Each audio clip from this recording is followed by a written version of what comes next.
Hello everyone, this is Jinju at kimchimarie.com. Today I wanted to show you how to make the rice powder to make tteok with.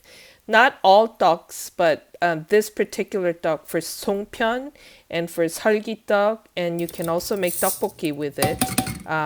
All different recipes, but the basic flour recipe is the same.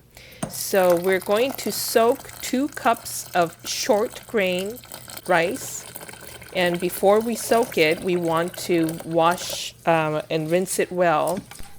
Usually I rinse at least 3 times, and so after rubbing all the rice and getting all the sort of white powdery dust off, I will drain away the water and then add clean water and rinse it, rub the rice again and rinse again.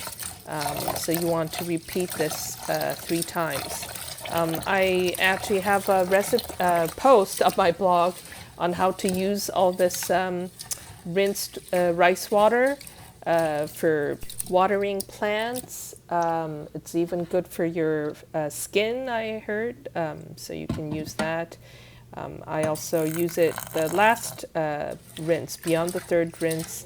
I use the rice water for the broth in jjigae. It makes it extra yummy. So here you can see I discarded the first 2 rinse water. The 3rd one I'm saving to use in cooking, and you can also just add to plants too. Anyway, so now to soak the rice, we're going to add plenty of water because the rice will increase in volume, and if you don't have enough water, then the rice will come above the water, which is not good.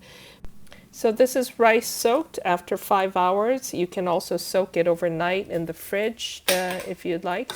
So I'm going to blend about half of the soaked rice because it decreases to almost like 4 cups. So loosely half of the rice because that works best. And I'm going to add about a 1/8 teaspoon of salt for half of the rice, or in total 1/4 teaspoon of salt for all the 2 cups soaked rice.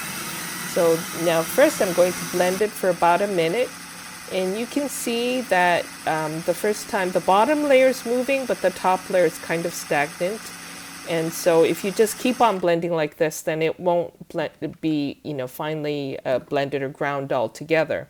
So you kind of have to stop, and then you're going to use a spatula to scrape off the coarse rice grinds that are on the side of the blender, and we're going to scrape it all off. Also, what happens is some of them gets buried under the blade, so you want to get that out too, so that they all get equally ground.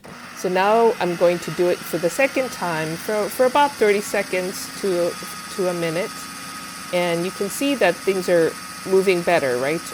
The top and bottom are mixing and getting blended and grounded.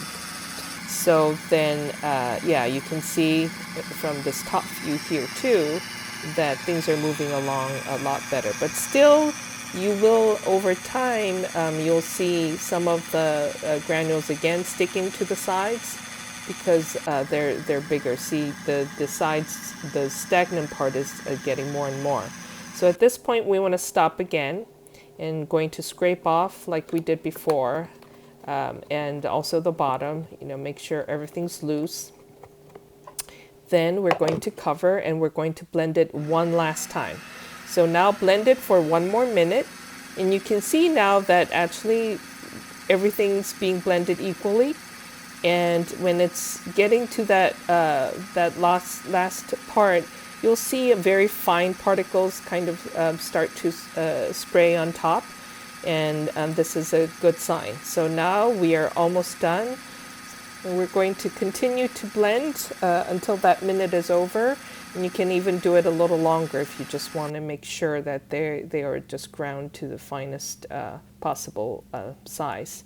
So here you can see it actually holds together because it's a wet powder. And that's how you test actually that the moisture is right. So now the final step, we're going to sift using a very fine sieve. We're going to sift the flour because you'll still have some coarse granules left, and we don't want that in the flour when we make the tteok. So we're going to use this sieve, and I use two ways. I shake it, and then sometimes, you know, because this is a wet powder, it can actually clog up those little holes.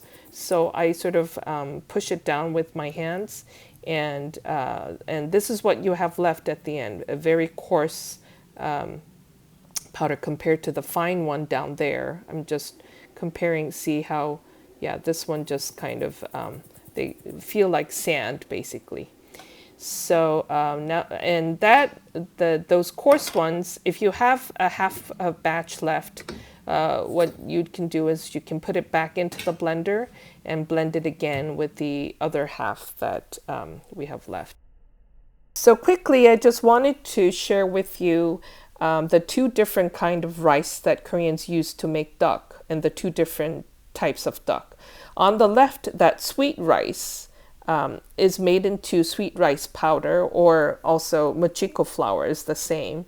We use that to make injeolmi, as you probably saw. I have a recipe for that. You can make bukgumi or hwajan. So there, or Songpyeon is another kind.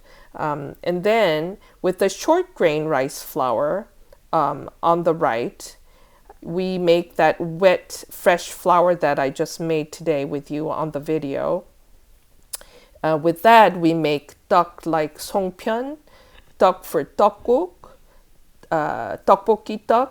They're all made using this wet rice flour. And so it's great to know how to make this flour properly at home. Usually in the past, people think that you can't make it at home, but you can. It just takes a bit of work and attention. And lastly, I just wanted to show you how just regular common dry rice flour, it just, you know, does not hold together at all. And here's a sneak preview of how to decorate Songpyeon this year. I decided to have some fun and make these cute little flowers on Songpyeon. So it'll be in my next video. Be sure to subscribe.